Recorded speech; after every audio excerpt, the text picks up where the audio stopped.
الرحمن الرحيم. وعن عبد الله بن بسر رضي الله عنهما قال: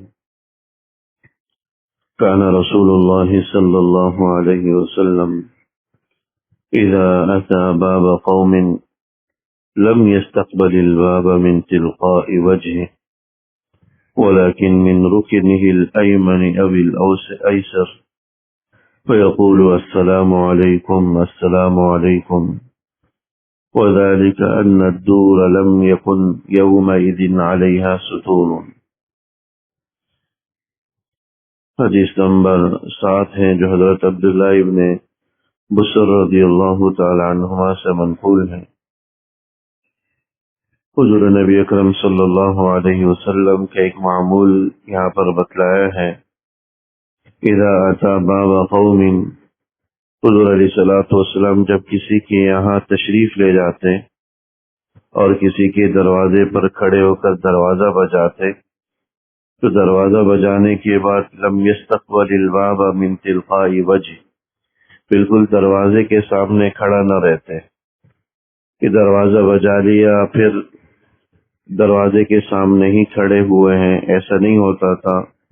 ولیکن من رکنہ الایمن او الایسر، یا تو دروازے کے دائیں طرف کھڑے ہو جاتے یا دروازے کے بائیں طرف کھڑے ہو جاتے، اور دائیں یا بائیں طرف کھڑے ہو کر السلام علیکم زور سے کہتے، اور یہ السلام علیکم بس اوقات ایک دفعہ یا دو دفعہ بھی کہہ دیتے تھے۔ اگر ایک دفعہ آواز گھر کے افراد تک پہنچ جاتی تو ایک دفعہ پر ایک دفعہ کر لیتے، اور اگر آواز گھر کے افراد تک ایک دفعہ میں نہ پہنچتی تو دو دفعہ السلام علیکم یا تین دفعہ السلام علیکم کہتے۔ حضور علیہ الصلوۃ والسلام کا یہ عمل یہاں پر کہ دروازہ بجانے کے بعد دروازے کے سامنے کھڑا نہ رہتے بلکہ یا تو دائیں طرف ہو جاتے یا بائیں طرف ہو جاتے۔ اس کی وجہ حدیث میں یہ بتلائی گئی کہ وَذَلِكَ أَنَّ الدُّورَ لَمْ يَكُنْ يَوْمَئِذٍ عَلَيْهَا سُطُورٌ، کہ اس زمانے میں دروازوں کے سامنے پردہ نہیں ہوا کرتا تھا۔ ایک تو دروازہ، پھر دروازے کے ساتھ الگ سے اندر پردہ۔ اگر دروازہ کھل بھی جائے تو سامنے پردہ حائل ہوتا تاکہ دروازہ کھلنے کی صورت میں گھر کے اندر نگاہ پڑ بھی جائے تو پردے کی وجہ سے رکاوٹ ہو جائے، تو ایسا بھی نہیں ہوا کرتا تھا، یعنی خالی دروازہ ہوتا تھا، دروازے کے بعد الگ سے پردہ نہیں ہوا کرتا تھا۔ تو اس میں اس بات کا اندیشہ تھا کہ دروازہ کھلے، اگر بندہ سامنے کھڑا ہو تو دروازہ کھلتے ساتھ ہی اندر نگاہ پڑ جائے۔ حالانکہ اجازت طلب کرنے کا مقصد صرف اور صرف یہ تھا کہ بھئی جو گھر کے افراد ہیں ان میں بے پردگی نہ پیدا ہو جائے، کسی نامحرم پر نگاہ نہ پڑ جائے، یہ مقصد ہوتا ہے گھر کے اندر داخل ہوتے وقت اجازت طلب کرنے کا یا مطلع کرنے کا۔ اب ایک آدمی اگر دروازہ بجا کر دروازے کے سامنے ہی کھڑا ہو جائے اس طور پر کہ دروازہ کھلتے ساتھ ہی دروازے کے اندر نگاہ پڑ جائے تو جو مقصد اجازت طلب کرنے کا تھا وہ باقی نہ رہتا، کیونکہ اجازت طلب کرنے کا مقصد صرف یہ تھا تاکہ گھر والے آگاہ ہوں اور کسی نامحرم پر نگاہ نہ پڑے، اور دروازے کے سامنے کھڑے ہونے کی صورت میں یہ مقصد حاصل نہیں ہوتا، بلکہ جیسے ہی دروازہ کھلتا اندر نگاہ پڑ جاتی اور جو اجازت طلب کرنے کا مقصد تھا وہ فوت ہو جاتا۔ اس لیے حضور علیہ الصلوۃ والسلام کا معمول بھی یہی تھا، اور ہم اور آپ کو ادب بھی سکھلایا گیا کہ اگر دروازے کے بعد پردہ الگ سے حائل نہ ہو، پردہ موجود نہ ہو، ایک تو دروازہ ہو، دروازے کے بعد پردہ بھی، اگر پردہ موجود نہ ہو جیسا کہ آج کل ہوتا ہے، خالی دروازہ ہوتا ہے، دروازے کے بعد الگ سے پردہ موجود نہیں ہوتا، تو ادب یہ ہے کہ دروازہ بجانے کے بعد یا تو دائیں طرف کھڑے ہو جائیں یا بائیں طرف کھڑے ہوں، تاکہ دروازہ جب کھلے تو اندر نگاہ نہ پڑے اور کسی قسم کی بے پردگی کی کیفیت یا صورتحال پیدا نہ ہو اور کسی نامحرم پر نگاہ نہ پڑے۔ یہ حضور علیہ الصلوۃ والسلام کا معمول بھی تھا۔ اب اس میں کوئی ضروری نہیں ہے کہ بندہ دائیں طرف ہی کھڑے ہو، یا بائیں طرف بھی کھڑے ہوں. یہاں کھڑے ہونے میں دائیں طرف یا بائیں طرف کھڑے ہونے میں بھی اس بات کو ملوز رکھیں کہ دائیں یا بائیں بھی اس طرح کھڑے ہوں کہ گھر کے اندر نگاہ نہ پڑے. کہ بس اوقات جو دروازے ایک پڑھنے والے ہوتے ہیں وہ یا تو دائیں طرف کھل رہے ہوتے ہیں یا کہیں بائیں طرف کھل رہے ہوتے ہیں. دو پڑھنے والے دروازے تو درمیان سے کھلتے ہیں، لیکن ایک پڑھنے کا ایک پٹ کا جو دروازہ ہوتا ہے یا تو دائیں طرف سے کھل رہا ہے یا بائیں طرف سے کھل رہا ہے. اور کھلنے کی صورت میں اگر وہ دائیں طرف سے کھل رہا ہے تو کوئی شخص دائیں طرف کھڑا ہوگا تب بھی نگاہ پڑے گی، اور اگر وہ بائیں طرف سے کھل رہا ہے تو بائیں طرف کھڑے ہونے کی صورت میں اندر نگاہ پڑنے کا امکان ہوتا ہے.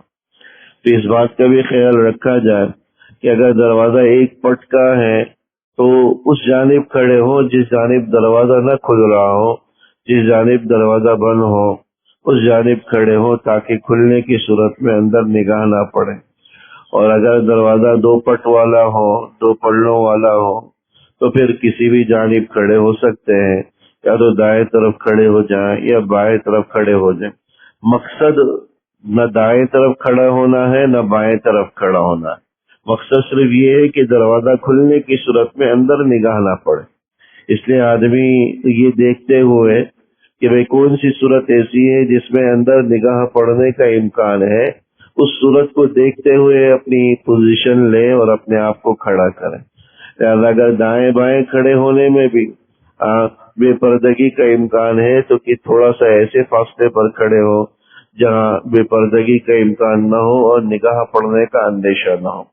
تو یہ ادب ہے جو اس حدیث پاک کے اندر بتلایا گیا اور حضور علیہ الصلوۃ والسلام کا معمول بھی بتلایا گیا. وَذَلِكَ أَنَّ الدُّورَ لَمْ يَكُنْ يَوْمَئِذٍ عَلَيْهَا سُطُورٌ. اور اس کی وجہ یہی تھی کہ اس زمانے میں دروازوں کے سامنے پردے الگ سے نہیں ہوا کرتے تھے.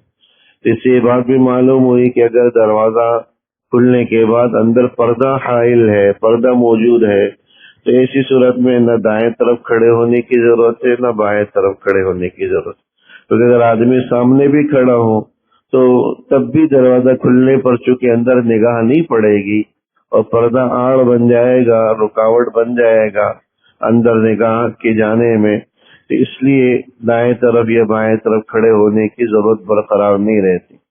تو بہرحال دروازہ بجانے کے بعد جہاں اجازت طلب کرنا ایک ادب ہے جس کی رعایت ضروری ہے، ایسے ہی ایک ادب یہ بھی ہے جس کی بھی رعایت ضروری ہے کہ انسان دروازہ بجانے کے بعد ایسی جانب کھڑا ہو یا اتنے فاصلے پر، مناسب فاصلے پر کھڑا ہو کہ دروازہ کھلنے پر کسی قسم کی بے پردگی کی کیفیت یا بے پردگی کی صورتحال پیدا نہ ہو. یہاں جو اہم بات ہے وہ یہ بھی ہے، دیکھیے شریعت نے پردے کا اہتمام کس قدر کیا ہے. ان چھوٹی چھوٹی باتوں کے اندر بھی ان چھوٹے چھوٹے آداب کو بھی سکھلایا گیا تاکہ ذرا سی بھی بے پردگی کا امکان پیدا نہ ہو. اب دروازہ کھلنے کی صورت میں بندہ اگر سامنے کھڑا ہو تو ایک نگاہ پڑ جاتی ہے، اچانک سے نگاہ پڑ جاتی ہے، پھر بندہ دائیں یا بائیں ہو جاتا ہے یا اپنی نگاہیں موڑ لیتا ہے. لیکن شریعت نے اس کا بھی اہتمام کیا کہ وہ اچانک سی نگاہ بھی نہ پڑے. اس قدر پردے کا شریعت کے اندر اہتمام ہے، اور جو ہے کسی نامحرم پر نگاہ پڑنے کی قباحت اور شناعت. تو اس لیے عام معمول کی زندگی میں بھی اس کا اہتمام ہو کہ اپنی نگاہوں کی بھی حفاظت ہو اور خواتین کو پردے کی بھی اہمیت ان کے دل دماغ میں بٹھائی جائے کہ پردہ کوئی رسمی سا معاملہ نہیں ہے، پردہ ایک شریعت کا حکم ہے جس کی پابندی ضروری ہے، اور پابندی نہ کرنے پر سخت وعیدیں احادیث مبارکہ کے اندر آئی ہیں.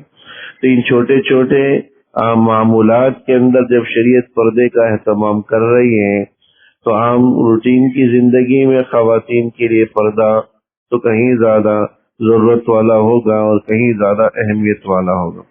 اللہ جل شانہ عمل کرنے کی توفیق نصیب. ربنا تقبل منا انك انت السميع العليم وتب علينا انك انت التواب الرحيم. وصلى الله تعالى على خير خلقه محمد وآله وصحبه اجمعين. آمين برحمتك يا ارحم الراحمين.